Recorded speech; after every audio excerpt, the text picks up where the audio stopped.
Hi guys, and welcome back to a new video. If you're new here, my name is Lindsay, and today I'm going to be talking about the criminal backpacker with no motive. This is about one of the most infamous serial killers in France from the 80s, 90s, and France loves to think that serial killers are very American. It's an American name. They came up with the term serial killer, I believe. And they are very proud to have very few serial killers, though I have already covered the story of Henri Landru, a French serial killer from the early 1900s. But today's video is about Francis Heaulme, who ended up being called the criminal backpacker because he was homeless with no fixed address and would travel through France while committing various crimes. And what's so fascinating about this case is that he never seemed to have a type or a motive, which means he might not actually be a serial killer, just a very prolific killer.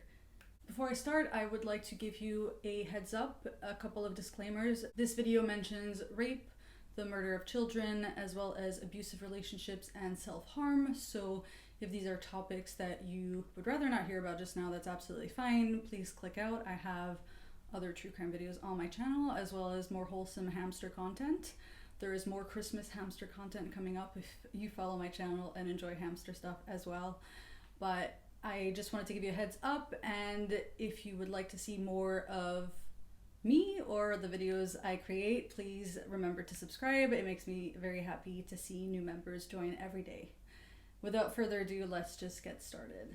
On May 14th, 1989, the body of a middle-aged woman is found on the Relais-Kerouan beach near Brest, which is on the east coast of France in Brittany, or Bretagne if you're familiar with that. She was wearing a swimsuit and had been stabbed multiple times. Jean-Pierre Abkhal, who I will refer to as Abkhal for the rest of this video, is the on-call police officer, and he is sent to examine the crime scene. The victim was Aline Perez, a 49-year-old mother who worked as a caregiver. A witness confirms that she was still alive at 5 p.m. that day. They had a short conversations, and only 5 minutes later, she is found dead by people walking along the beach, and no one had seen the murder happen. The autopsy revealed that she had been stabbed in the kidney, heart, and throat, and that all three was the cause of death. So none of them individually killed her. I think it was just the combination of those three stab wounds in those three locations that killed her. The murder weapon seemed to be a metal blade from a small knife, kind of like an opinel. I don't know how to say it in English. It's a little pocket knife. I know growing up I did scouts. It is the knife that every single scout has on their person. I'm sure it's famous elsewhere. I'll put a picture so you know exactly what I'm talking about. But the stab wounds looked like they had been made by a smaller knife with a metal blade that would resemble an opinel. And police have absolutely no idea who could have done this. There didn't seem to be a reason to target Aline. The location was odd. She was just sunbathing.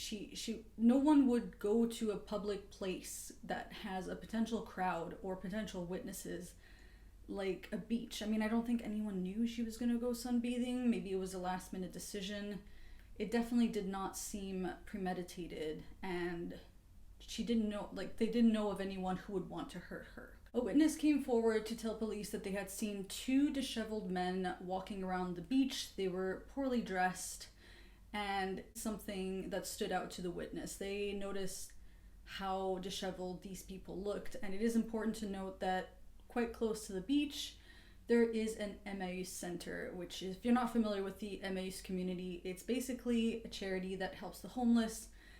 I'm assuming kind of like a YMCA, although to me I feel like YMCA these days is a gym. Is that true? I'm not sure. But the Emmaus community is a shelter, it's a charity. They help the homeless, and they have centers that act like shelters, and there was one right next to the beach where Aline was found murdered. Abkhal, the police officer working the case, decided to check out the center and asked for a list of the people who had been staying over that day, though most had left as soon as they saw police arriving. The list was immediately shared through the country to every single police department in the country. A month and a half later, a police department from the north of France contacts Abkhal to let him know that they have arrested a homeless man whose name featured on the list, and his name was Francis Heaulme. though for the sake of this video, I am just going to refer to him as Francis, just to make it easier. The 30-year-old had been arrested for taking the train without a ticket, but when Abkhal comes over to question him, he notices that this man seems very stressed and nervous for someone who's only not paid for a train ticket, which was quite frequent. I mean, he's homeless, you know, he has nothing to buy a ticket with. Francis was very quick to offer very strange information, such as telling Abkhal that he learned how to kill someone while he was in the army. He told him all you need are 3 strategic stabs in the throat, heart, and kidney. And immediately Abkhal knew that he was dealing with the killer, but unfortunately Francis had an alibi. The day of the murder, Francis had a cardiac episode and had gone to the hospital where he had his temperature taken at 5 p.m., which is around the time of the murder. And the alibi does check out. And unfortunately, Abkhal is forced to let him go. Since they weren't arresting him to begin with, they couldn't keep him, and he had an alibi, so he just let him go. He was feeling very uneasy about this interrogation, and he knew he had just let the murderer go. So the officer decided to go to the hospital the next day to find out more about this alibi. And once there, he speaks to a nurse. Remember, this is a month and a half after the event. But he speaks to a nurse about the procedure for taking someone's temperature. And she explained that they're often way too busy to just take patients' temperatures, walk-ins or whoever comes in to get their temperature taken, so they can just take it themselves, leave it on the desk, and sign themselves out, and the nurses will get to it whenever they have time. So Francis could have just put any time on that sheet of paper, since he knew that the nurse wouldn't check it until later, and by then he had already walked out, and she doesn't really care what time he took the temperature at, so if he'd written 5 p.m., she would just keep that for the records. What's even more alarming is that the cleaning ladies remember, a month later, they remember having to sweep sand from under the bed, which was incredibly unusual. But Francis is homeless, so by the time Abkhal leaves the hospital, he's long gone. And he seems to be off the grid for about 3 months until he gets stopped by police in Meurthe-et-Moselle, which is all the way to the east of France. He was arrested because he didn't have any identification or papers on his person, but he never really lied about his name or who he was. So when he gave his name to police, they immediately contacted Abkhal, who makes his way there. Abkhal gets to interrogate him a second time, but the problem is he still doesn't have any solid evidence. He's just hoping that when he confronts Francis with this fake or failed alibi, he's just gonna start talking or mess things up, maybe offer information, just like he did about knowing how to kill a man. But he doesn't. He just says that he has nothing to do with Aline Perez's murder and that he wasn't on the beach that day. But at the end of the interrogation, he gets up, looks at Abkhal, and tells him, "I know you know." And once again, he just walks away. 2 years later, on December 26, 1991, a homeless man nicknamed Le Gaulois is arrested. Now, Le Gaulois just means the Gallic, which is like the ancestors of France, I believe. So that's just his nickname. It doesn't really matter what it means, but that's not his real name. He was on the list of the homeless people who had stayed at the Emmaus Center the day of Aline's murder. And after 2 years of silence, he finally confessed to police that he had been on the beach that day and that he knew who had killed her. He had seen him do it. He insists he had nothing to do with the murder, but he had been terrified of the man who did this. And when police asked him who this person was, he said, Francis Heaulme. Le Gaulois' confession kind of confirms the witness seeing 2 disheveled men walking around the beach around the time of the murder. They were both homeless, so this was very likely the 2 people he had seen around that time. But even with this confession, police couldn't do much because Francis is impossible to find. He could be anywhere. 2 weeks later though, on January 7th, 1992, Francis is arrested in Alsace and police get to interrogate him again. This time they bring a photo album to get him talking, and when they show him a picture of Le Gaulois in the photo album, his face falls. He couldn't believe they had found him, and when he asked police, "What did he tell you?" they said, "He told us you did it." And he immediately started drawing up a map of the beach where Aline was found and murdered. And he drew the location where he and Le Gaulois were, what they did, exactly what happened. And when police asked him what knife he used, he showed him the opinel he had on him. But when police asked about the motive, he never seemed to have one. Francis confessed to the murder, he talked police through the evening, but he never had a motive. And Abkhal couldn't believe it. He couldn't believe the way Francis spoke of the murder and how casually he explained how he killed Aline, and it really made him believe that this was not his first time killing, especially since he didn't seem to have a motive. He just killed someone he saw within a very short time frame and then just moved on and didn't get caught for like 2 years. Because Francis was homeless, it was going to take a lot of hard work to figure out where he had been over the past few years and if he could be responsible for any unsolved murders. He seemed to mostly travel by train, and he never bought a ticket because he didn't have any money. And he would go to town halls to pick up food parcels because he never had money to buy food either. He stayed in quite a few Emmaüs shelters. He would often get stopped or arrested for being drunk in public, for being a vagrant, for fighting. He stayed in quite a few psychiatric hospitals too, so police used the STRGD. Nope.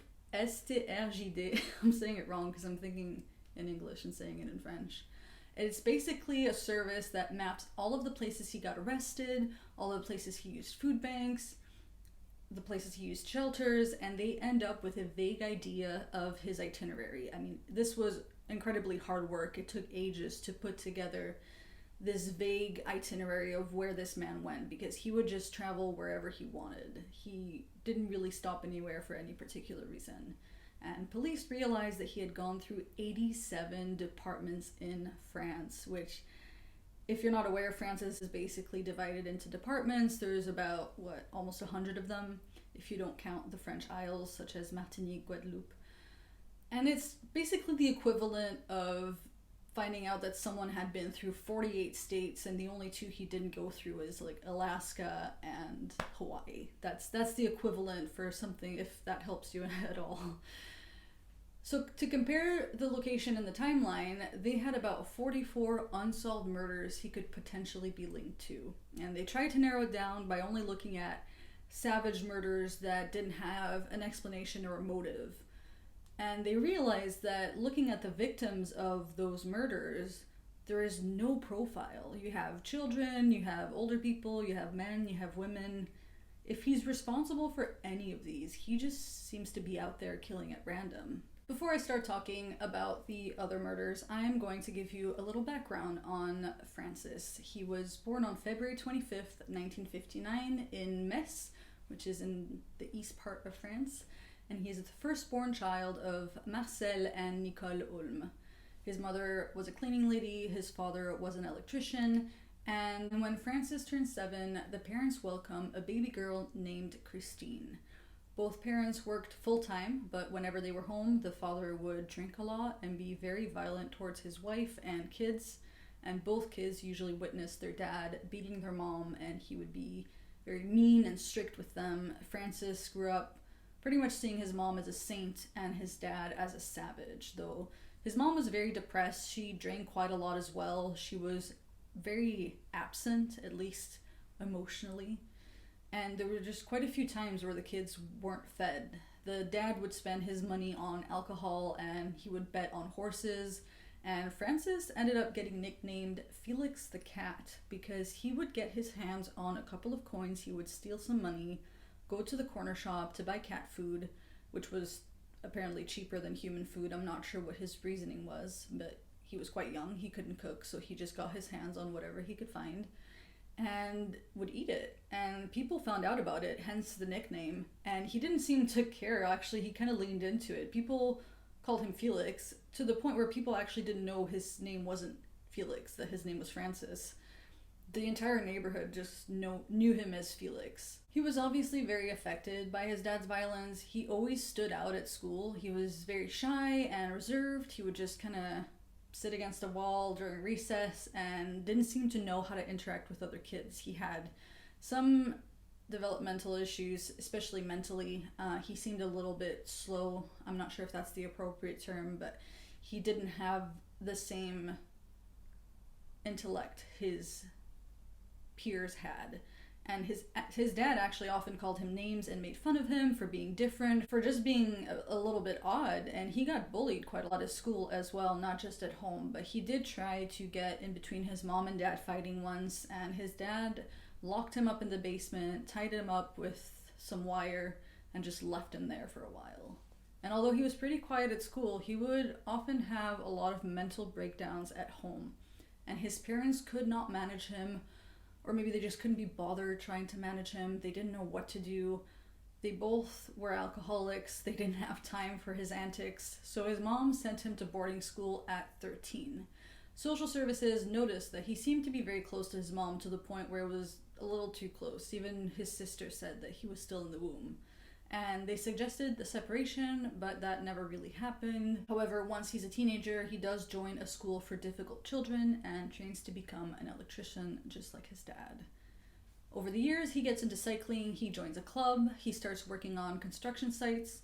He would often end up in psychiatric hospitals numerous times. He would self-harm quite frequently with anything he could find. It doesn't matter if it was a broken bottle of whatever, he would constantly harm himself. And doctors believe that this was a cry for help, obviously, but they released him as soon as they could. They didn't really seem too interested in trying to get him better. During his military service, they realize that he has a nervous disorder and he gets released. So he goes back to working and harming himself. And whenever the nurse at work would patch him up, she would ask him why he kept hurting himself. And he only ever said, because it wasn't going well. And he also told his sister that if he was hurting himself, at least he wasn't hurting others. So he was basically the attacker and the victim, if that makes sense. While working on site with his colleagues, they noticed that he would usually work by feel, as if he couldn't really see things with his eyes, so he would kind of feel around with his hands and fingers. And I mean, he's an electrician, that sounds absolutely terrifying, but he was already in his late teens, maybe early 20s by then. And when they asked him if he should get glasses, he was like, what? What do you mean? Because his parents never wanted to invest in glasses for him, so they got him to see an eye doctor and got glasses because he obviously had issues seeing. And this was probably life-changing for him, and he couldn't thank them enough, because his entire life he had seen the world blurry. And I don't know if you've ever seen those videos, you probably have, like those videos on like Facebook or Instagram of a kid who like hears for the first time, especially with babies, or who can see, and they go from crying to like laughing and being happy. That's the only thing I can think of. Like, how awful is it that he was denied proper eyesight for most of his life? No wonder he wasn't doing well in school. Like, imagine how different his life could have been if his parents didn't drink and spent money invested in a pair of glasses for him. Anyway, I thought that was quite interesting, but up until then, all he ever knew was a blurry world. In October 1984, he's only 25 years old when his mother dies of cancer at the age of 44, and his sister is the one to break the news to him, and from that day on, his entire world collapses. When he saw his mom in her coffin, he did not want anyone to close the lid. He tried to grab her, he tried to hold her. At the cemetery, when they tried to lower the coffin, he wanted to jump in after her. The night after she was buried, he tried to unearth his mother's coffin. He tried to dig it out. He did not know how to live without his mom. He tried to commit suicide twice before being admitted into a psychiatric hospital, and he got released as soon as he no longer seemed to be a threat to himself. And that's when he just starts drinking even more. He was already drinking quite a bit, but this just spiraled into alcoholism. Only 3 weeks after his mother's death, he goes on to commit his first murder. On November 6, 1984, a groundskeeper is walking through the Puvenel forest when he discovers the body of a young girl. She's about 16 or 17 and is found naked, lying face down. She had been strangled and had also 3 stab wounds in her throat. The 17-year-old was named Lionel Gineste. She was a student training to become a pastry chef. And the doctor performing the autopsy couldn't say for sure if she had been raped or maybe she just had intercourse shortly before getting murdered. However, given the circumstances, he does believe she was raped. He did suggest that more than one person was involved in this brutal murder because it looked like someone was strangling her using both hands while the other stabbed her in the neck 3 times. So this would require at least 3 hands.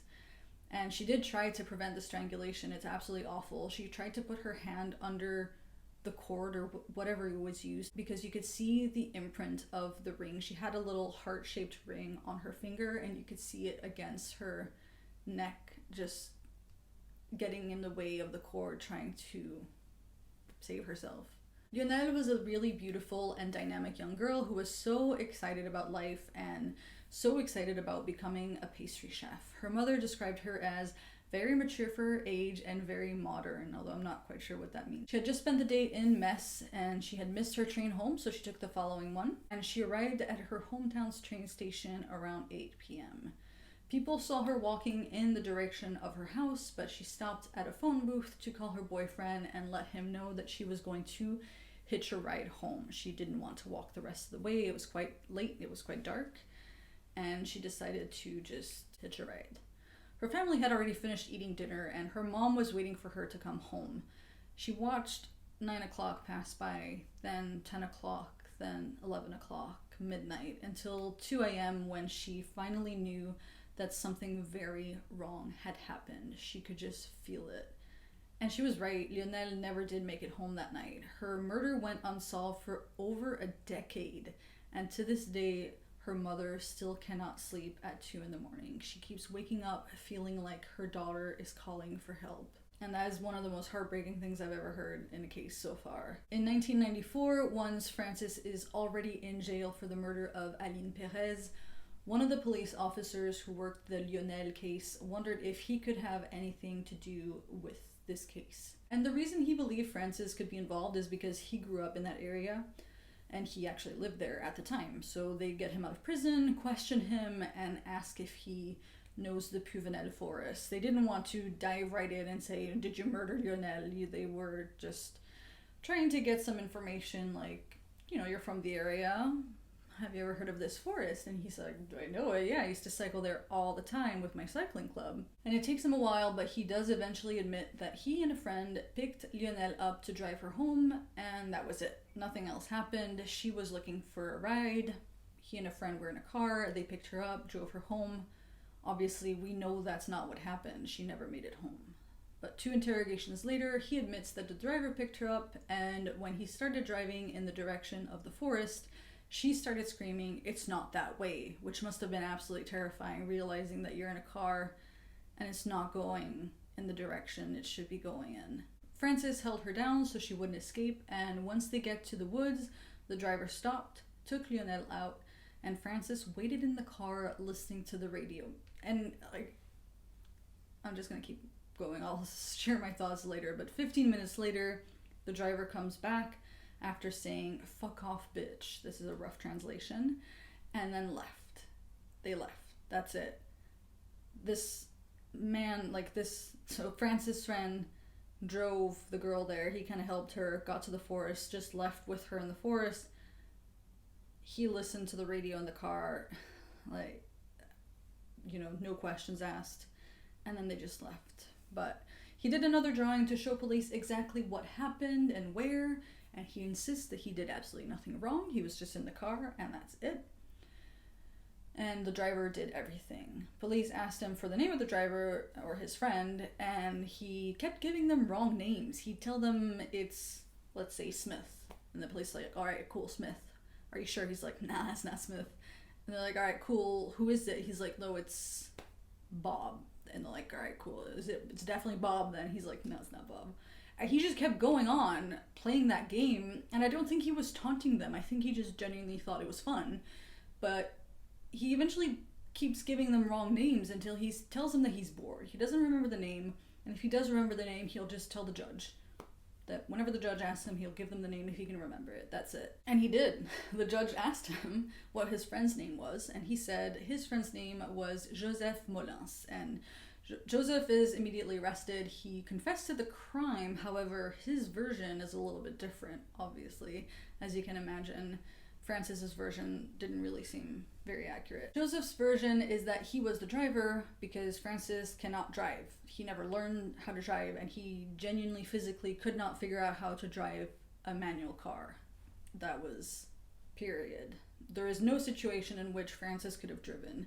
So Joseph was driving the car, but he only raped the girl, and Francis was the one who killed her. And he also informed police that at the time of the murder, Francis had about 20 beers in his system, which is no excuse. However, it's amazing he remembers anything at all, to be honest, if he actually had 20 beers in his system.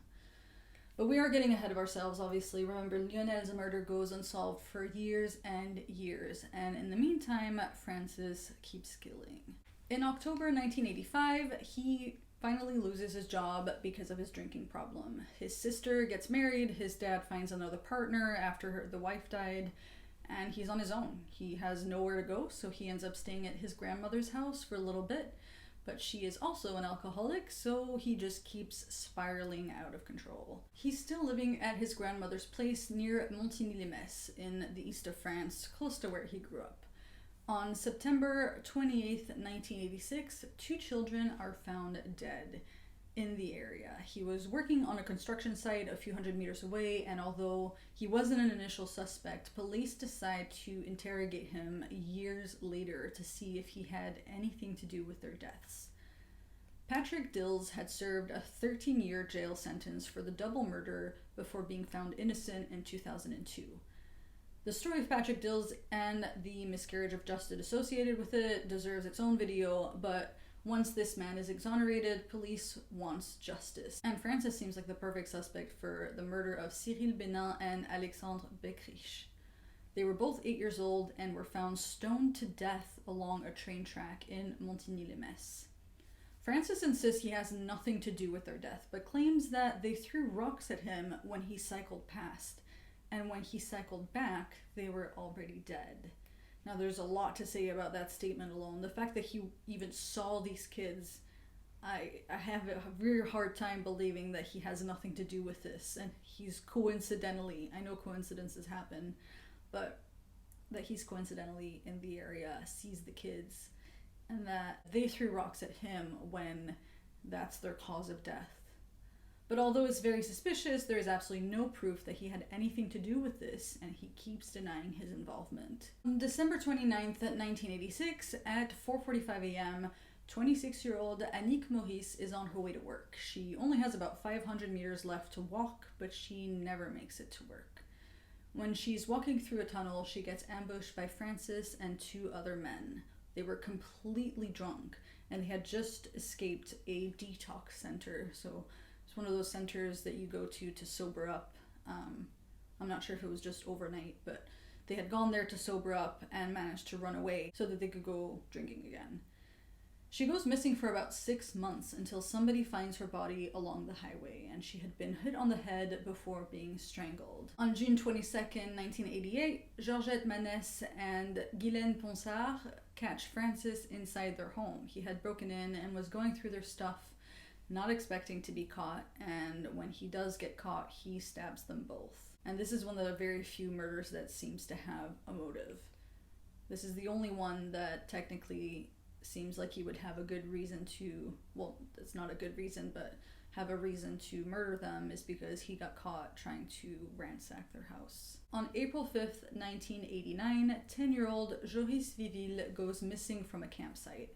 His family had traveled from Belgium to the southeast of France for a nice holiday, and Francis was leaning against a friend's car inside the campsite when the little boy walked past. He asked him what time it was, but Joris didn't speak French. He only spoke Flemish, so he couldn't answer. He had no idea what Francis was asking, and it annoyed Francis. So at that point, Francis grabbed him around the neck with both hands, shook him for a while, and once he was unconscious, he simply picked him up, placed him in the back of the car, and they just drove off. And they drove about 20 kilometers away from the campsite, where they stabbed him 83 times with a screwdriver. Joris was missing for 2 weeks until he was finally found behind a water tank a few kilometers away from the campsite. The night of the murder, Francis had a complete nervous breakdown and went back to the psychiatric hospital where he was staying. Forgot to say that he was actually in a psychiatric hospital. Like, he was kept there and he could go for like day visits. He could leave the hospital just for a day visit and come back at night. And he told the psychiatrist that night that he had killed someone, and she literally just told him to stop saying silly things. She gave him medication. They keep him drugged up for a few days before putting him on a train back to Metz.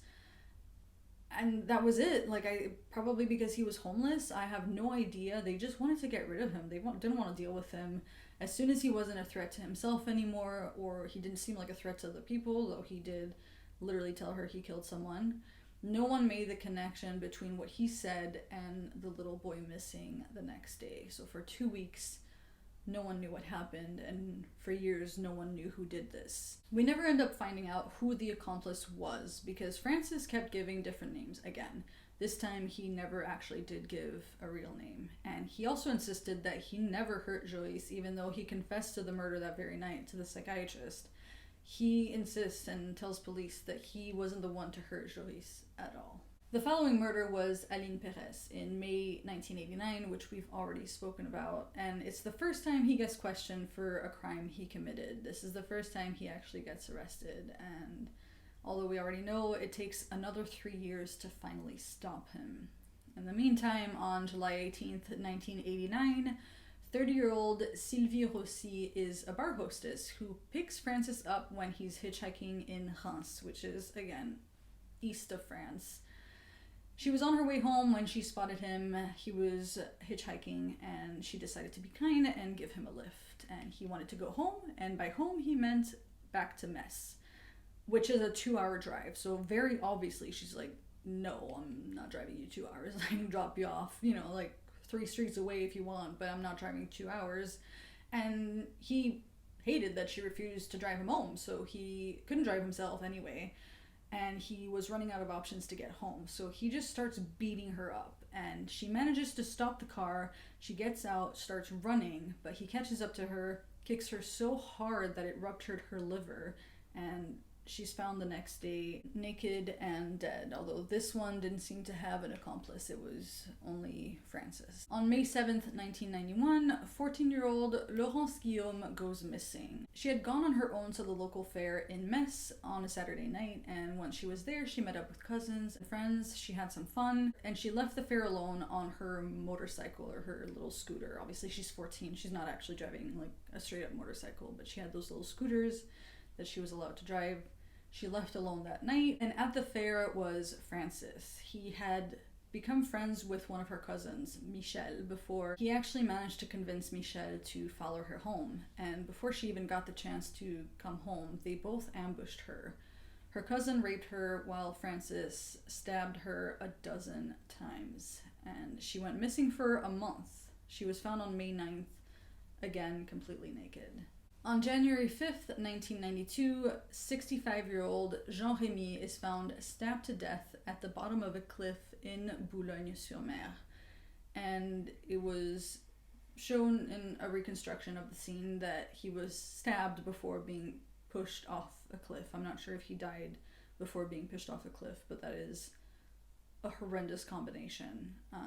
I genuinely hope he died before being pushed off that cliff, because it was a pretty high cliff. 2 days after the murder of Jean-Remy, Francis Heaulme gets arrested for the murder of Aline Perez, and he actually seemed quite happy to be interrogated by people from his region. Police quickly realize that the less you ask, the more he talks. So the less you say, the more he talks. He doesn't like to be rushed. He doesn't like to be rubbed the wrong way. He doesn't like to feel like he did something wrong. So investigators try to be as gentle as possible when asking questions, and he seems to hate being confronted by any type of authority, especially by police, because he thinks that police can do whatever they want and get away with it.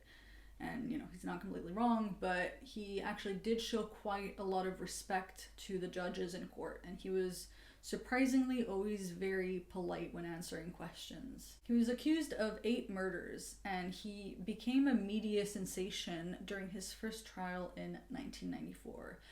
Like I said, people in France aren't really used to serial killers, and he also has a very unusual face. I wouldn't say he had the Ted Bundy effect in terms of nobody idolized him, but people just wanted to see a monster up close, I think. His sister came to every single court case to show support, and although she doesn't defend him or his action, you can hear her scream, "Be strong, Francis," from her seat. She said that she would always be there for him and that he will always be her brother. Francis got a 20-year sentence for the murder of Aline Perez and a life sentence for the murder of 14-year-old Laurence Guillaume. The judge made a point of telling him that he had no other choice than to let him die in prison, since there is no other place for him in society. Michel Guillaume, the accomplice, Laurence's cousin, got 18 years for the rape and murder of Laurence Guillaume. When Francis got the verdict, he didn't seem to react. He didn't fall apart, he didn't get angry, he didn't cry, he didn't even look bored. He just stood there, and it genuinely looked like he had absolutely no idea what was going on, like he didn't fully understand what the sentence meant or what was waiting for him, a lifetime in jail. I don't think he actually not to make excuses for him, but that was the reaction. That was people's impression in court, is that this man has absolutely no idea what's going on. But he is obviously aware and smart enough to still function in society, but it was just a very odd reaction because there wasn't a reaction. He got 15 years for the murder of 65-year-old Jean-Remy, 30 years for Lionel Gineste, 30 years for Annick Maurice, and another 30 for Sylvie, Ghislaine, and Georgette. And he also got another life sentence for the murder of 10-year-old Joris Vidil. In France, you can't add up the sentences. So the longest sentence, the biggest sentence you have will kind of gobble the other ones up. Whereas I believe in the States, you can say, this man got sentenced to like 700 years in jail. It doesn't work like that in France. So Francis will basically just die in prison. His biggest sentence is the life sentence he got. When it comes to the double murder of Cyril Benin and Alexandre Beckrich, there just isn't enough evidence to prove beyond reasonable doubt that Francis did it. It can be very easy for people to pin it on him. He's already done so many other things. He was in the area, it fits. But obviously, you do want to find who actually did it. They'd already put someone in jail for 13 years, someone who was innocent. And it actually didn't stop the courts from giving him a life sentence for it, but he appealed a year later, and as of today, he's not guilty of their murders. And I find it hard to believe that it wasn't him because, I mean, he confessed to seeing them that night, that they threw rocks at him, that when he cycled back again, they were already dead. He never reported it, so if he actually did find them dead, he would just go to police, surely. But at the end of the day, you do, like, if there's no evidence against him, you can't possibly ship him to, he's already in jail anyway, and people just want actual justice for the 2 boys and their families. They want justice for them. Whether it's Francis or not, I don't know if we will find out. I hope we do. But as of today, he is not guilty of this double murder. Now, what's fascinating and terrifying with Francis is that he doesn't seem to ever have a motive or a type. It's incredibly rare that there is a motive behind it. He's never the one to rape the victims, but he always finds an accomplice to help him carry out these crimes, which again blows my mind that you can find more than one person who's not like a solid partner, like a lifelong partner. He's just in all these situations where he's not the only one committing these crimes. There's someone else with him helping him out. He's been in jail since 1992, and it seems like he's actually doing quite well in prison. I believe that maybe he doesn't drink anymore, so maybe that's helped keep him stable. He's actually quite pleasant as an inmate. He's never had a single complaint. He's never really gotten into fights.